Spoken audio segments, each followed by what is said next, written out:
Hello friends, मैं अनुज शर्मा स्वागत करता हूँ आपका अपने YouTube channel the mathematics hub में। आज हम लोग स्टार्ट करने वाले हैं क्लास 11th का चैप्टर 1 सेट्स। तो देखिए,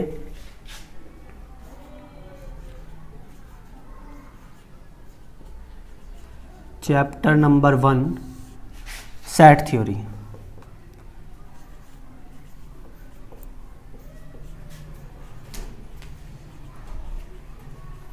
सेट थ्योरी देखिए, सबसे पहले बात करेंगे इंट्रोडक्शन ऑफ सेट थ्योरी।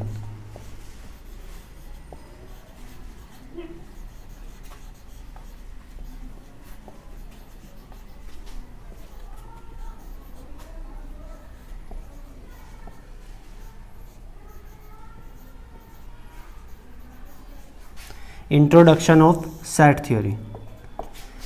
देखिए बच्चों, सबसे पहले सेट थ्योरी का जो डेवलप था वो किया था जॉर्ज कैंटर। जॉर्ज कैंटर एक मैथमेटिशियन थे हमारे, उन्होंने किया था 19th सेंचुरी में।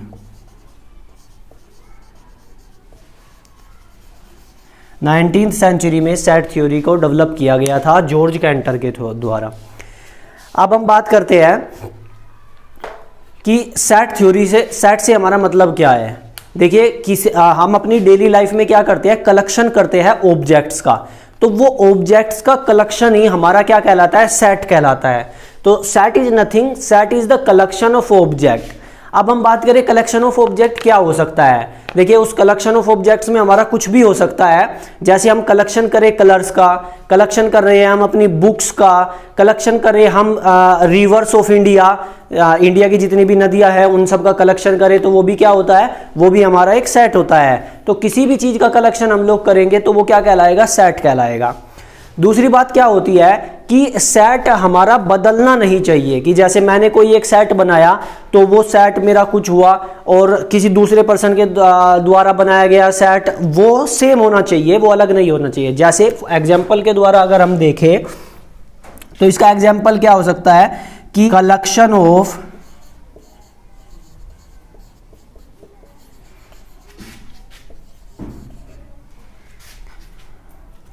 Months name. मंथ्स नेम का अगर हम कलेक्शन करें तो वो क्या होगा, कलेक्शन हमारा, वो कलेक्शन होगा हमारा जनवरी, फरवरी, मार्च, अप्रैल, मई, जून, जुलाई, अगस्त, सितंबर, अक्टूबर, नवंबर, दिसंबर, है ना। तो ये हमारा कलेक्शन ऑफ मंथ्स नेम होगा हमारा। तो जो ये कलेक्शन होगा ये हमारा क्या कहलाएगा, सेट कहलाएगा। अब देखो, अब मैं क्या करूं, अब मैं किसी दूसरे आदमी के पास जाऊं और उसको बोलूं कि तुम क्या करो, कलेक्शन करो मंथ्स नेम का, तो वो भी क्या करेगा, वो भी यही करेगा, जनवरी, फरवरी, मार्च, अप्रैल, मई, जून, जुलाई, अगस्त, सितंबर, अक्टूबर, नवंबर, दिसंबर। और मैं किसी थर्ड पर्सन के पास जाऊं तो वो भी इन्हीं को करेगा। तो ये कलेक्शन कभी भी बदलेगा नहीं, यानी कि एक वेल डिफाइंड कलेक्शन होगा हमारा, कलेक्शन ऑफ मंथ्स नेम। अच्छा, अगर आप सपोज करो मैं बनाऊं collection of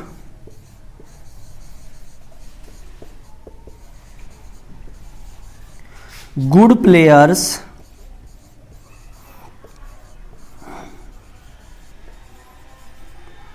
of cricket team.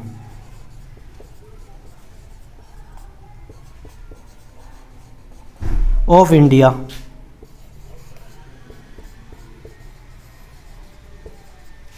अब मैं कलेक्शन बना रहा हूं गुड प्लेयर्स का, किसका, cricket team of India, India की क्रिकेट टीम के गुड प्लेयर्स का मैं कलेक्शन बना रहा हूं।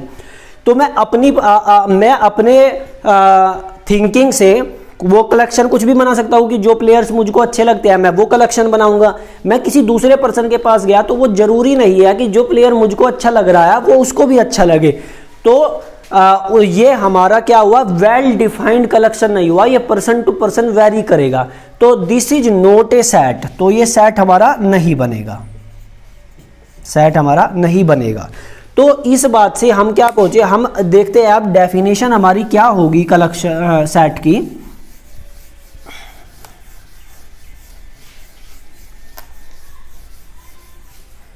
देखिए, set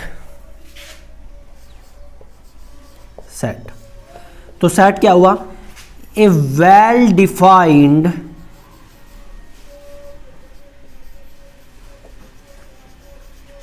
collection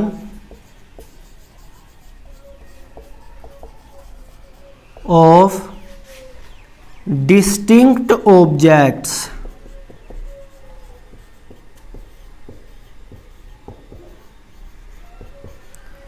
is called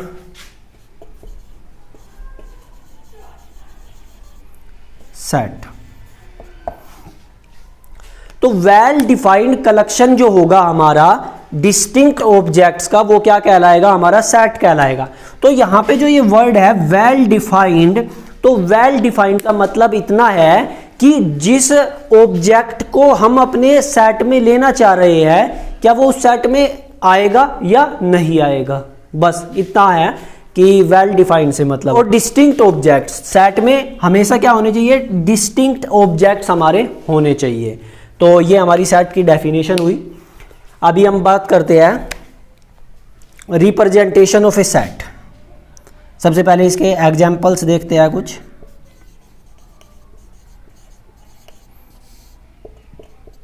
number 1,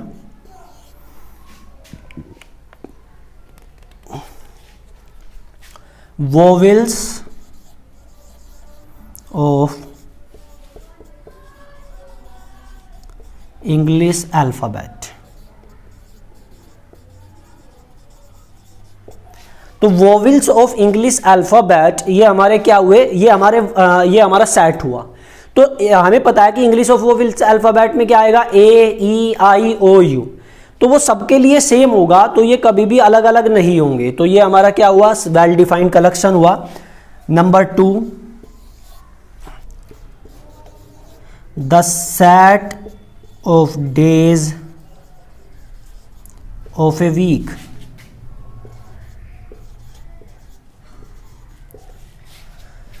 तो ये सेट भी क्या होगा? ये भी हमारा एक वेल डिफाइंड सेट है।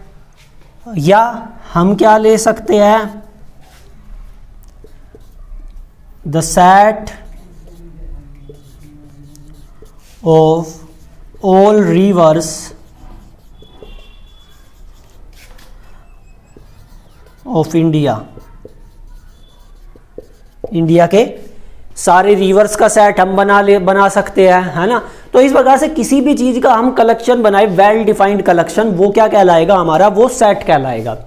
तो बच्चों अभी हमने सेट की डेफिनेशन को हमने सीख लिया है। अब बात आती है कि सेट को हम रिप्रेजेंट कैसे करेंगे, रिप्रेजेंटेशन ऑफ ए सेट। तो देखिए मैं एक सेट लिखता हूं।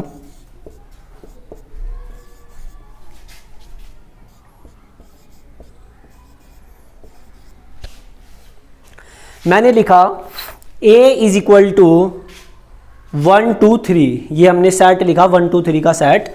अब देखिए रिप्रेजेंट कैसे करते हैं हम सेट को। ये हमने सेट को रिप्रेजेंट किया।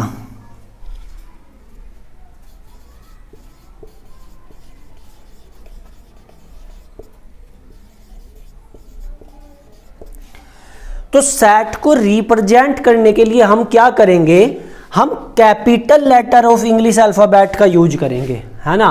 कैपिटल लेटर्स में हम कुछ भी यूज कर सकते हैं। इसकी जगह पे हम एक्स, वाई, जेड, बी, सी कुछ भी हम लोग यूज कर सकते हैं कैपिटल लेटर में। तो वो हम क्या करेंगे? रिप्रेजेंट कर देंगे अपने सेट को। तो हमेशा सेट को रिप्रेजेंट करने के लिए हमेशा कैपिटल लेटर का यूज किया जाएगा, ठीक है। अब बात करते हैं जो उसके सेट के अंदर लिखा होगा। ये हमारा सेट का सिंबल है, ये सेट का हमारा सिंबल है, ठीक है बच्चों। तो इस सेट के अंदर लिखा जाएगा हमेशा जो भी लिखा जाएगा। अब इसके अंदर जो होंगे उनको हम क्या बोलेंगे? एलिमेंट्स। ये एलिमेंट्स होंगे सेट के, है ना। तो ये हमेशा नंबर्स हो सकते हैं या फिर ये हमेशा स्मॉल लेटर्स में लिखे जाएंगे। ये हमेशा स्मॉल लेटर्स में लिखे जाएंगे, ठीक है। जैसे मैं कहूं कि मेरे पास एक कोई दूसरा सेट है बी, वही हम ले लेते हैं कि वोवेल्स ऑफ इंग्लिश अल्फाबेट। तो ये क्या होंगे? ए, E, I, O and U. तो ये हमेशा स्मॉल लेटर्स में लिखे जाएंगे, ये कभी भी कैपिटल लेटर्स में नहीं लिखे जाएंगे। कैपिटल लेटर्स के लिए सेट का रिप्रेजेंटेशन होगा और हम स्मॉल लेटर्स में यूज करेंगे इनके सिंबल्स को, ठीक है। और इनको अलग अलग करने के लिए हम कोमे का यूज करेंगे, ये हमारा कोमा होगा।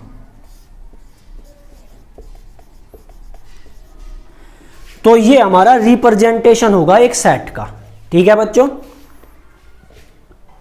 तो ये हमारा रिप्रेजेंटेशन हो गया सर। हाँ तो बच्चों अब आगे चलते हैं। देखिए जैसे हमने अभी एक सेट लिया था ए और उसमें मैंने एलिमेंट लिए थे 1 2 3। ये मेरा सेट है ए और इसमें ये एलिमेंट है 1 2 3। अब कोई एलिमेंट उस सेट में है या उस सेट में नहीं है तो उसके लिए क्या कौन सा सिंबल यूज करते हैं, ये सिंबल यूज करेंगे। इसका मतलब होता है बिलोंग्स टू, और ये होता है नॉट बिलोंग्स टू, मतलब वो एलिमेंट्स उस सेट में नहीं है, ठीक है बच्चों। अब बात करें, हमें कोई कहे हमसे कि बताओ ट्रू फॉल्स, और क्वेश्चन है कि 2 बिलोंग्स टू ए, तो बताओ बच्चों ट्रू है या नहीं है। 2 बिलोंग करता है ए में, तो 2 हमारा सेट ए में बिलोंग करता है तो ये ट्रू है, ठीक है बच्चों। कोई हमसे कहे कि 5 बिलोंग्स टू ए, अब हम देखेंगे अपने सेट में जाके क्या 5 इस सेट में बिलोंग कर रहा है, इस सेट में तो 5 नहीं बिलोंग कर रहा है, तो ये हमारा हो जाएगा फॉल्स। अब कोई हमसे कहे 7 इज नॉट बिलोंग्स टू ए, 7 इसमें बिलोंग नहीं करता है, तो 7 नहीं बिलोंग करता है तो सही बात है, तो ये हो जाएगा ट्रू। तो ये सिंबल होते हैं हमारे दिखाने के लिए कि कोई एलिमेंट हमारे सेट में है या हमारे सेट में नहीं है, belongs to not belongs to, ठीक है बच्चों। अब हम बात करते हैं फॉर्म्स ऑफ ए सेट।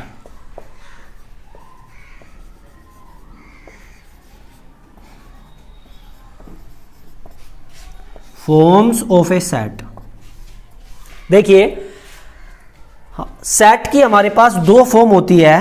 पहली फॉर्म होती है रोस्टर एंड टैबुलर फॉर्म,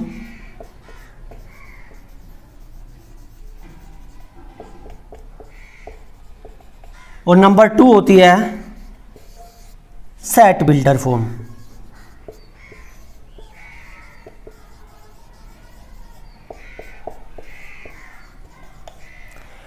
ठीक है बच्चों, तो सेट की हमारे पास 2 फॉर्म है, रोस्टर एंड टैबुलर फॉर्म, इसको टैबुलर फॉर्म भी बोलते हैं या रोस्टर फॉर्म बोलते हैं, और दूसरा हमारे पास में है set builder. In roster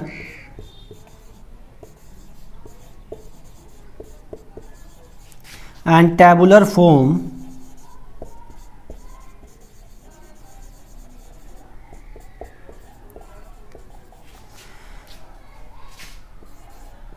we write all the elements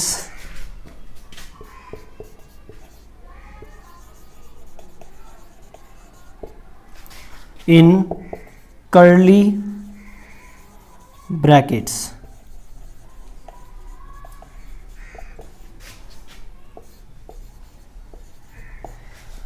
देखिए रोस्टर फॉर्म में हम क्या करेंगे, प्रत्येक एलिमेंट को, all the elements in curly bracket and put A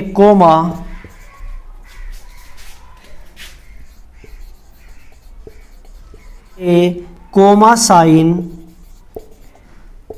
in between every 2 elements.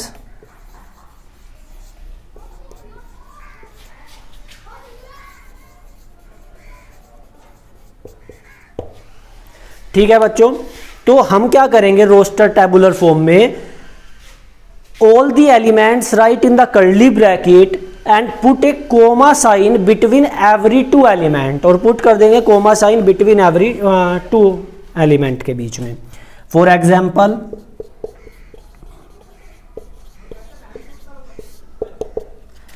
Set A is equal to 1 2 3। अभी हम लोगों ने थोड़ा पढ़ा है ये। Set B A E I O and U. तो ये हमारे रोस्टर फॉर्म होती है। इस फॉर्म में जब हम अपने सेट को लिखते हैं, set builder form.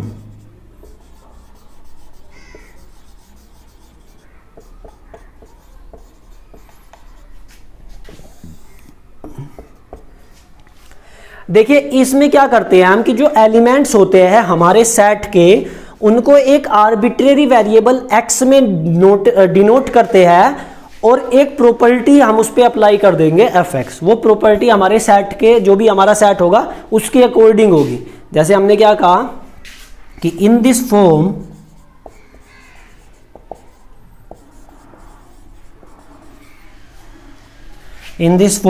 The elements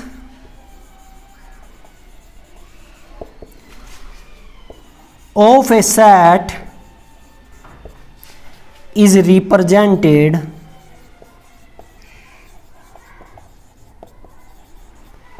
by a arbitrary variable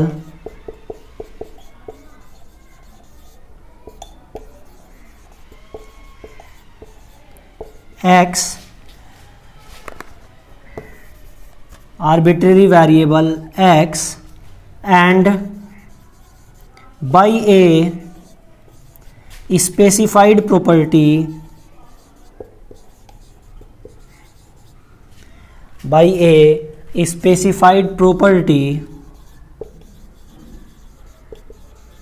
px.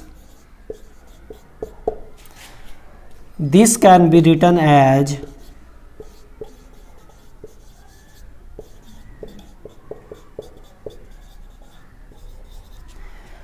A is the set which is equal to elements represented by the arbitrary variable x such that px. In set builder form we represent set in this symbol. This is called such that.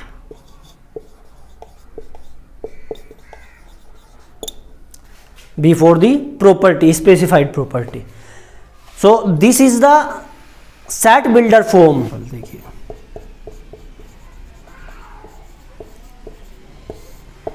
देखिए अभी हमने जो roster form थी उसमें एक example लिया था a is equal to 1 2 3 और दूसरा लिया था b is equal to a e i o u। अब इन्हीं दोनों को हम क्या करेंगे, सेट बिल्डर फॉर्म में चेंज करेंगे। तो देखिए ए हमारा क्या है, ए है 1 2 3। तो सबसे पहले जब हम ए को लिखेंगे तो ए हमारा क्या होगा, जब हम सेट बिल्डर फॉर्म में लिखेंगे एवरी एलिमेंट ऑफ ए के एलिमेंट है 1 2 3 is represented by the arbitrary variable x such that px। अब px क्या है, px एक स्पेसिफाइड प्रॉपर्टी है। तो इनकी प्रॉपर्टी क्या है 1 2 3 की, कि जो 1 2 3 है वो फर्स्ट 3 नेचुरल नंबर्स है हमारे, है ना। Such that x is first 3 natural number.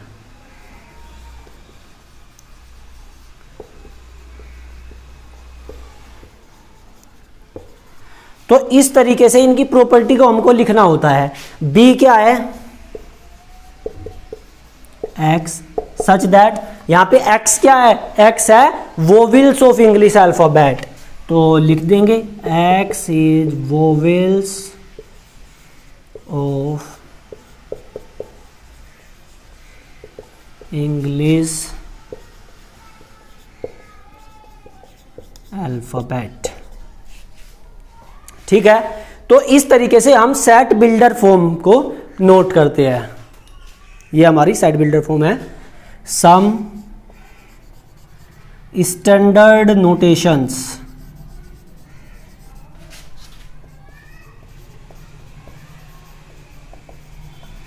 Of sets. कुछ सेट्स की हमारे पास में स्टैंडर्ड नोटेशंस है पहले से ही। वो कौन कौन से सेट्स है? N, set of all natural numbers.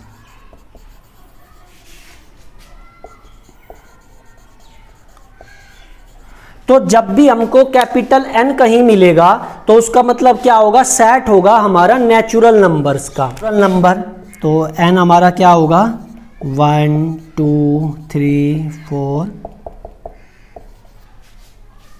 ठीक है।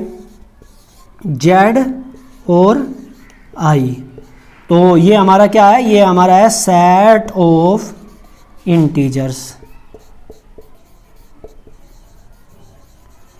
ये हमारा है set of integers. Set of integers जैसे -3 -2 -1 0 1 2 3, तो ये हमारा हो गया 1 3, तो ये हमारा हो गया set of integers. Number 3,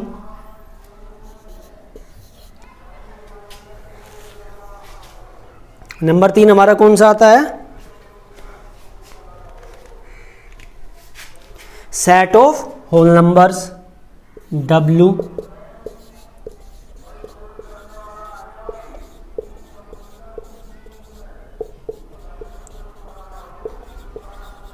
set of whole numbers, तो W में 0 1 2 3। बच्चों हमको पता है कि नेचुरल नंबर हमारा 1 2 3 4 होता है, और अगर उसमें 0 भी ऐड कर देते हैं तो वो होल नंबर बन जाता है। तो होल नंबर का सेट हो जाएगा 0 1 2 3 up to dot. Number 4, set of number 4 Z positive, तो ये क्या होगा? सेट ऑफ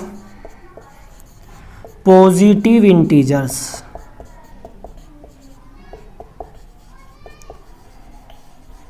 पॉजिटिव इंटीजर्स का सेट जैसे +1 +2 +3, ठीक है बच्चों। अब नंबर 5 बात करते हैं क्यों? Set of rational numbers.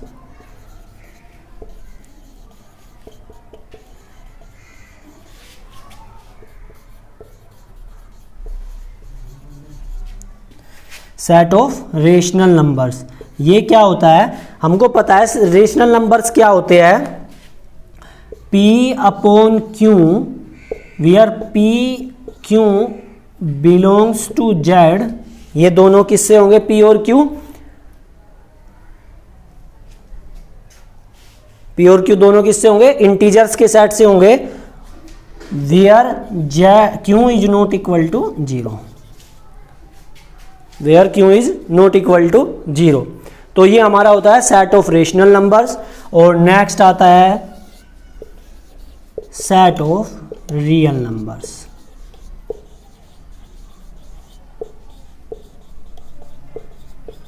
तो रियल नंबर्स में हमको पता है, रियल नंबर में सब आते हैं, integers, rational numbers, irrational numbers, ये सब हमारे सेट ऑफ रेशनल नंबर में आते हैं। तो उसके लिए हम R यूज करते हैं हमेशा। तो ये सब स्टैंडर्ड नोटेशंस हुई हमारी सेट्स को लेके। तो देखिए बच्चे, नेक्स्ट हमारा टॉपिक आता है टाइप्स ऑफ सेट्स। तो इसमें डिफरेंट टाइप्स के हमारे सेट्स हैं, तो अब हम उनके बारे में पढ़ेंगे। तो सबसे पहला हमारा इसमें आता है एम्प्टी सेट।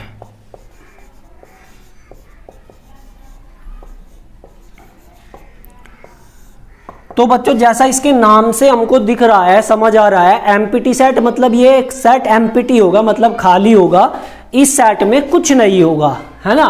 तो ये हमारा एम्प्टी सेट होगा।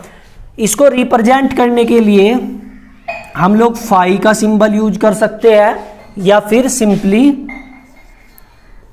कर्ली ब्रैकेट्स का यूज कर सकते हैं। कर्ली ब्रैकेट्स के अंदर कुछ नहीं होगा, या फिर फाई का हम लोग यूज कर सकते हैं एम्प्टी सेट के। एग्जाम्पल देखते हैं। A set A is x such that x² is equal to 9,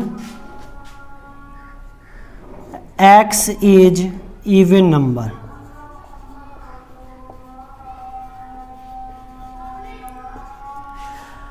तो देखिए हमने क्या कहा कि हमने एक ऐसे एक्स का सेट बनाया, ऐसे एलिमेंट्स का सेट बनाया जो क्या होता है, एक्स स्क्वायर इक्वल टू 9 होता है, जहां पे एक्स क्या है, इवन नंबर है। तो यानी कि हमको एक एक्स ऐसा चूज करना है जिसका स्क्वायर करने पे हम लोग क्या कर दे, 9 हमारा आंसर आ जाए, है ना।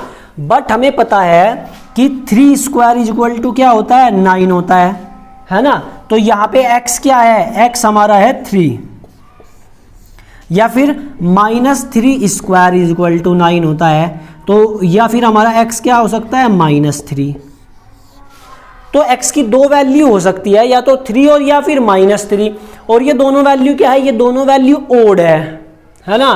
तो यानी कि इसका कोई भी सॉल्यूशन हमारे पास में नहीं होगा।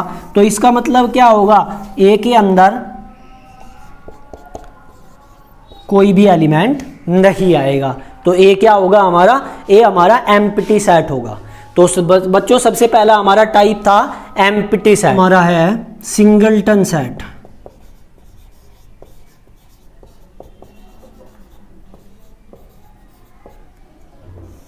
Singleton set. तो देखिए बच्चों इसके नाम से भी हमें पता चल रहा है साफ साफ कि सिंगलटन सेट मतलब इस सेट में केवल एक ही एलिमेंट होगा। तो बात करते हैं a set which has only one element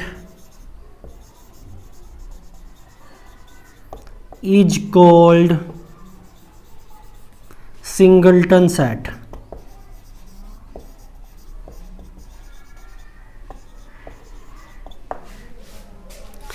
A set which has only one element is called singleton set। ठीक है बच्चों, जैसे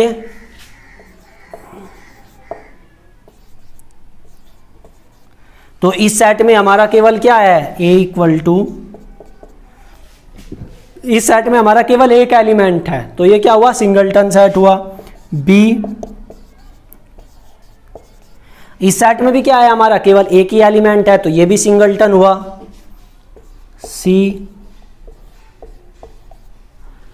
अब देखिए ये क्या हुआ, इस सेट के अंदर हमने ये एक एलिमेंट है, ये एम्प्टी सेट नहीं है, ये एलिमेंट है क्योंकि ये सेट के अंदर है। अगर ये खाली ऐसे लिखा होता तो इसका मतलब होता कि ये C क्या है, हमारा एम्प्टी सेट है, लेकिन अब C लिखा हुआ ऐसे, तो इसका मतलब क्या हुआ, C एक सिंगलटन सेट है। ठीक है, या फिर हम लिख दे D, अब सेट के अंदर सेट, तो ये भी एक एलिमेंट है, तो वो भी क्या हुआ, सिंगलटन सेट। ठीक है बच्चों, अब इसी में एक और कॉन्सेप्ट मैं यहीं पे ऐड करता हूं, एक और कॉन्सेप्ट मैं यहाँ पे ऐड करता हूं। देखिए क्या है, तो यहीं पे हम बात करते हैं नंबर ऑफ एलिमेंट्स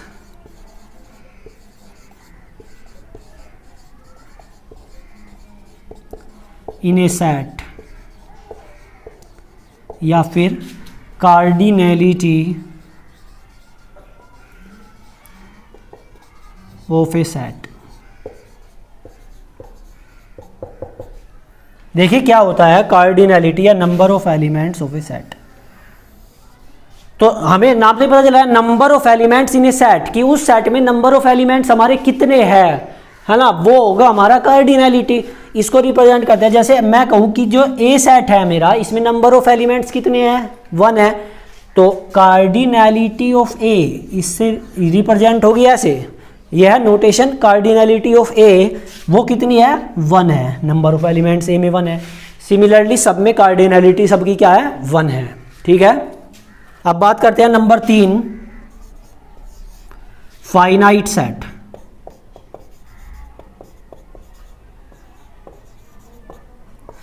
तो फाइनाइट सेट से मतलब क्या है कि उस सेट में फाइनाइट नंबर ऑफ एलिमेंट्स होंगे, वो कितने भी हो सकते हैं, 2 3 4 5 6 10 12 कितने भी हमारे एलिमेंट्स हो सकते हैं, लेकिन वो होंगे हमारे finite number of elements.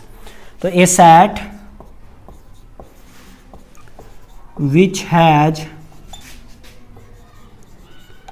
Finite number of elements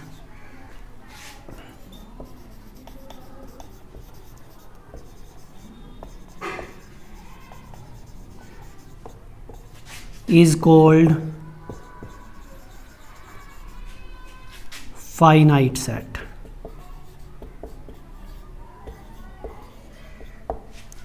ठीक है बच्चों, जैसे 1 2 3 4 5। दूसरा एग्जाम्पल ले हम, b equal to 2 4 6 8 10 up to 30। तो ये एक पहला सेट है हमारा जिसमें हमने 1 2 3 5 एलिमेंट लिए, और एक बी है जिसमें हमने 2 4 6 इवन नंबर्स लिए। इवन नंबर्स कहाँ तक? 2 से 30 तक लिए हमने, है ना। अब हमने जैसे पहले कार्डिनलिटी डिफाइन करी थी सिंगलटन सेट की, इसी तरीके से यहाँ पे अगर मैं बात करूँ कार्डिनलिटी ऑफ ए, तो वो क्या होगी कि ए सेट में हमारे कितने नंबर ऑफ एलिमेंट्स है? तो ए सेट में हमारे 5 नंबर ऑफ एलिमेंट्स है, तो कार्डिनलिटी ऑफ ए होगी हमारी 5। ठीक है बच्चों। सिमिलरली कार्डिनलिटी ऑफ बी होगी हमारी कितने नंबर ऑफ एलिमेंट्स है इसमें? 15। 2 4 6 8 है ना, 30 तक के इवन नंबर्स है, तो ये होगी 15। तो इस प्रकार से हम अपनी कार्डिनलिटी को भी डिफाइन कर सकते हैं सेट। Number 4, infinite set.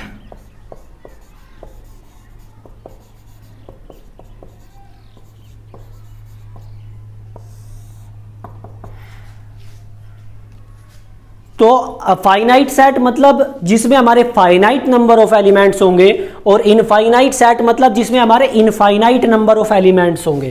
तो a set which has infinite number of elements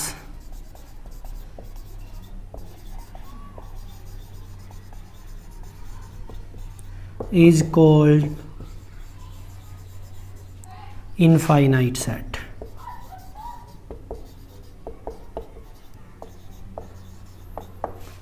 ठीक है बच्चों, जैसे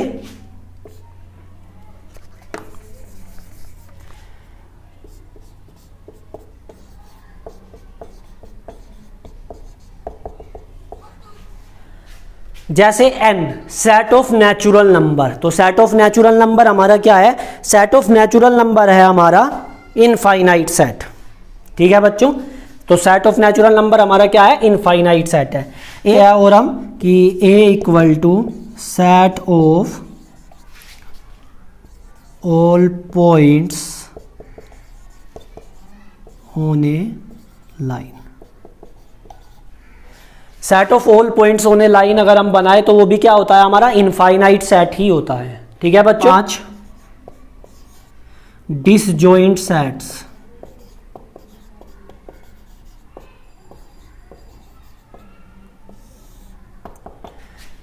देखिए डिसजॉइंट सेट का क्या मतलब है? 2 और मोर देन 2 सेट्स, कम से कम 2 सेट्स हमारे पास में होने चाहिए। तो 2 और more than 2 sets are said to be disjoints। 2 or more than 2 sets are said to be disjoint if। तो 2 या 2 से ज्यादा सेट्स, उनको क्या बोलेंगे हम? डिसजॉइंट्स बोलेंगे। कब? If there are no element common in these sets.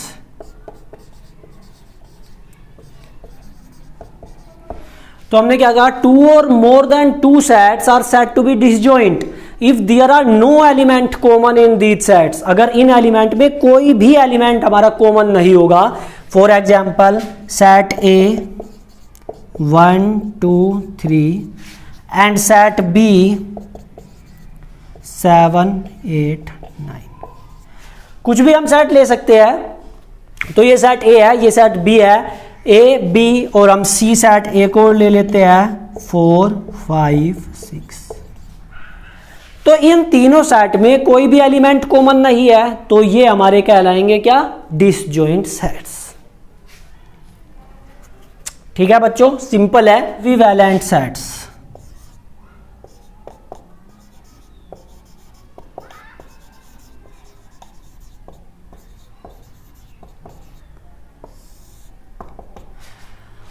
अब देखिए इक्विवेलेंट सेट क्या होते हैं। Two sets are set to be equivalent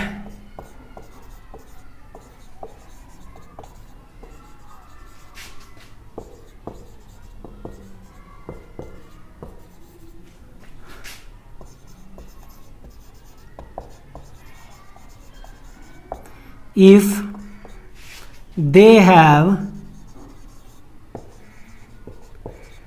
same number of elements.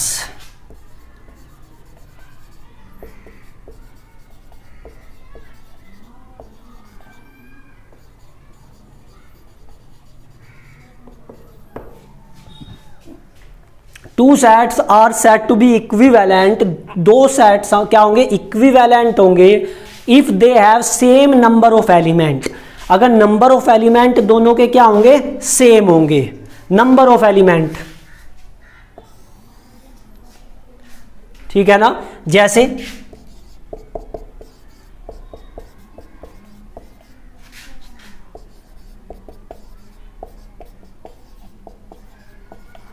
these two sets are equivalent each other because A have, तो ये दोनों set क्या है, इक्विवेलेंट है आपस में। कैसे, A जो है A की कार्डिनैलिटी 3 एंड B की कार्डिनैलिटी 3। तो दूसरे शब्दों में हम कह सकते हैं कि दो सेट्स इक्विवेलेंट होंगे अगर उनकी कार्डिनैलिटी सेम होगी, नंबर ऑफ एलिमेंट्स उनमें सेम होंगे। ठीक है, तो ये हमारे होते हैं इक्विवेलेंट सेट्स। ठीक है बच्चों, नंबर 7,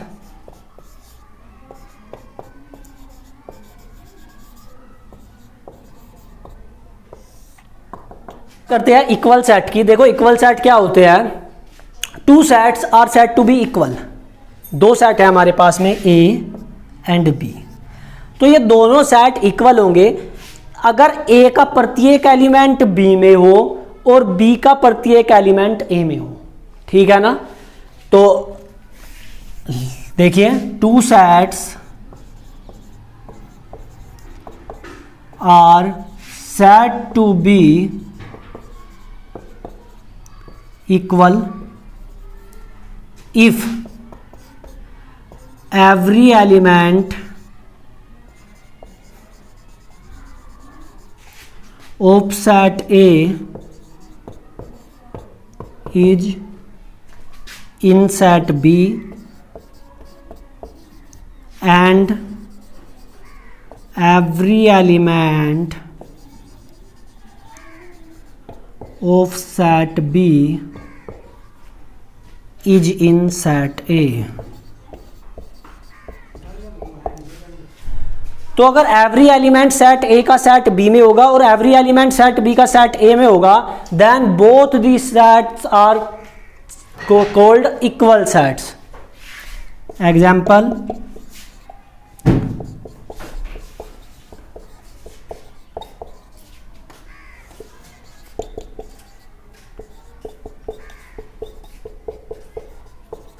तो जो ये दोनों सेट है A एंड B, तो A है, A के पास कौन कौन से एलिमेंट है, 1 2 3 4 एंड 5, और B के एलिमेंट कौन कौन से है, 5 3 2 1 एंड 4।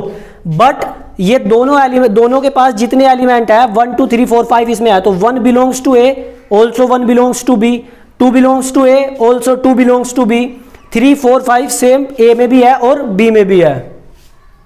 तो ये दोनों sets A and B are called equal set.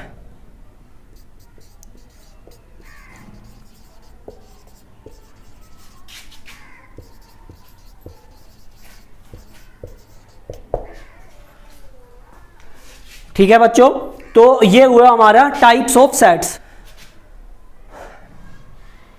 And we can write this as A equal to B।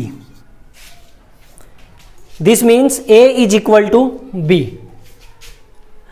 ठीक है बच्चों, तो आज हमने पढ़ा basic definitions of sets, represent कैसे करते हैं हम सेट को। सेट की हमने दो फॉर्म पढ़ी, रोस्टर और टेबुलर फॉर्म और सेट बिल्डर फॉर्म, और हमने टाइप्स ऑफ सेट्स पढ़े। ठीक है बच्चों, ठीक है, मिलते हैं अपनी अगली वीडियो में जहां पे हम डिस्कस करेंगे इससे आगे के टॉपिक्स। ठीक है, थैंक यू बच्चों।